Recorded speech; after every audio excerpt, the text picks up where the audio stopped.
Nachdem mich der Wind jetzt vertrieben hat, gibt es das Wochenfazit für die 3. Februarwoche 2023 jetzt aus dem Auto.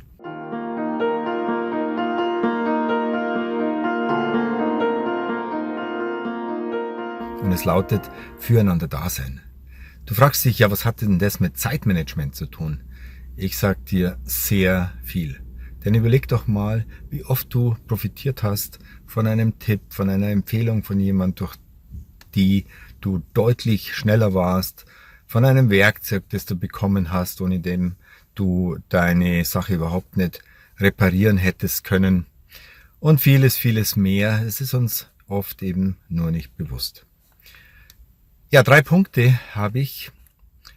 Die Not, dann die Zeit ändert sich und 3, es ist einfach schön. Not ist einfach in dieser Welt, in unserem Leben oder in dem Leben der Menschen um uns herum, unserer Nächsten. Und wir können nicht anders als, oder sollten nicht anders können, als darauf zu reagieren. Wenn Not da ist, dann braucht jemand einfach Beistand, Ermutigung, Hilfe. Und es ist so gut zu wissen, dass man nicht alleine ist und dass da jemand ist, der auf einen schaut, der an einen denkt.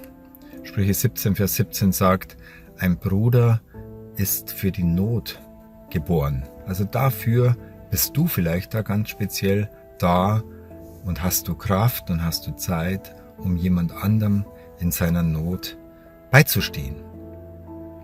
So war es diese Woche, eine Woche, wo ja einige schwierige Sachen waren, Eingriffe, ärztliche oder Untersuchungen, die unangenehm waren. Oder ich habe einen alten Freund besucht, der jetzt an einer Art von Parkinson leidet. Und da merkt man schnell, wie sehr dann jemand auf einen angewiesen ist und wie gut es ist, wenn man da sein kann, wenn man auch eintreten kann. Wir haben das große Vorrecht, wir können einfach beten auch für diese Menschen, für unsere Freunde und sie damit auch unterstützen, wenn wir auch selber nicht wirklich eingreifen können. Aber wir müssen bei der Not auch immer bedenken, die Zeiten ändern sich. Und wenn du jetzt auf der Seite des Helfers stehst, kannst du morgen schon auf der Seite dessen sein, der jetzt Not hat. Und deswegen sagt die Bibel so ganz eindringlich, euer Überfluss diene denen, die Mangel haben, damit deren Mangel oder auch, wenn es dann aus dem Mangel eben was anderes, Gott sei Dank, irgendwie wird, deren Überfluss euch zu eurem Mangel diene. So ist es.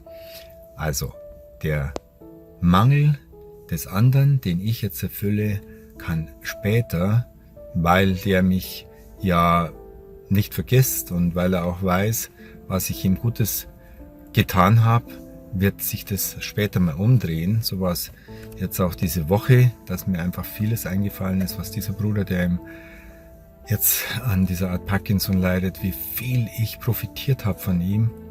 Und jetzt kann ich zu ihm gehen und kann ihm ein Wort der Ermutigung sagen. Und so drehen sich die Zeiten um und es muss uns vor Augen sein. Und jede Not, die wir sehen bei anderen, sie hilft uns klar zu werden, in welchem Vorrecht wir leben, dass jedes Körperglied funktioniert, dass ich überhaupt sehen, dass ich hören kann, dass ich überhaupt etwas sagen kann, ist absolut nicht selbstverständlich. Und dieses wird uns eben gerade in diesen Notsituationen besonders deutlich. Ja, und 3, ist es einfach schön, füreinander da zu sein.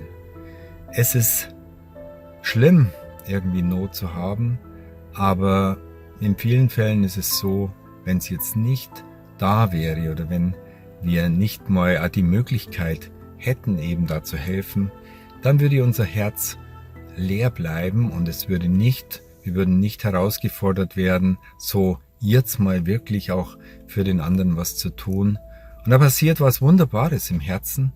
Es wird nämlich erwärmt, es wird nämlich irgendwie angeregt. Und ich habe so an diesen Vers denken müssen: Wir lieben, weil er uns, nämlich Gott, uns zuerst geliebt hat. In diesem, dass wir aktiv werden, sieht der andere, dass wir ihn lieben, ja, dass er uns wertvoll ist, dass wir kommen, wenn er eben uns nichts mehr geben kann. Und so soll es auch bei Kindern und Eltern sein. Am Anfang sind die Eltern für die Kinder da und später sollen eigentlich die Kinder für die Eltern da sein. Wohl dem, der eine Familie hat, aber wenn du keine Familie hast, dann hast du auch Freunde und du kannst dir, es geht nicht immer darum, dass du eben einen Freund hast, sondern es geht eigentlich darum, dass du ein Freund für andere bist und die Not lädt dich ein und gibt dir die Möglichkeit, hier anzufangen, die ersten Schritte zu tun und dann wird auch bei dem anderen, auch wenn er jetzt Not hat, etwas zurückkommen.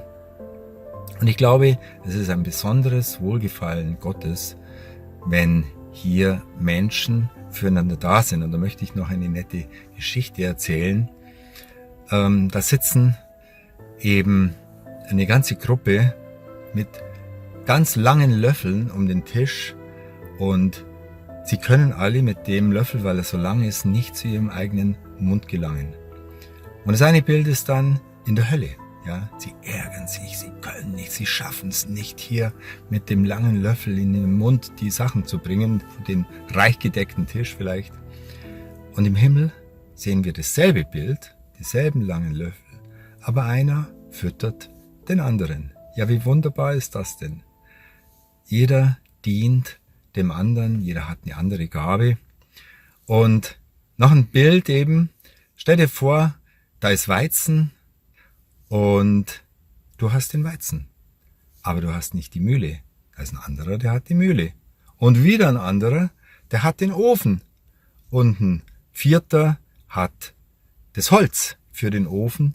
Und so könnt ihr alle dazu beitragen, aber nur, wenn alle mithelfen, wenn alle ihren Teil geben, ja, füreinander eben da sind, dann kommt eben ein Brot zum Ende raus, ja.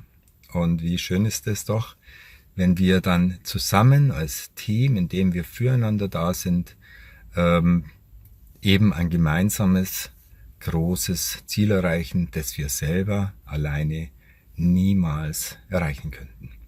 Insofern hat es sehr viel mit Zeitmanagement zu tun, mit Lebensmanagement, mit klarem Verständnis darüber, was denn wirklich relevant im Leben ist. Es geht nicht so sehr um Produktivität, wenn dann darum, dass man dieses Geld, das man verdient, wenn man es dann in Überfluss hat, für solche gibt, die Mangel haben. Aber nicht nur, damit man sagen kann, ich bin jetzt produktiv, ich habe viel geleistet, sondern es geht darum, dass jemand anderer eben was hat von dem, was ich verdiene, von dem, was ich tue, von dem, was ich bin. Und so hoffe ich auch, dass euch das jetzt ein bisschen ermuntert hat, euren Sinn erweitert hat, hin zu den wirklich relevanten Dingen des Lebens. Euer Nikolaus Obersteiner, gesegneten Sonntag und bis zum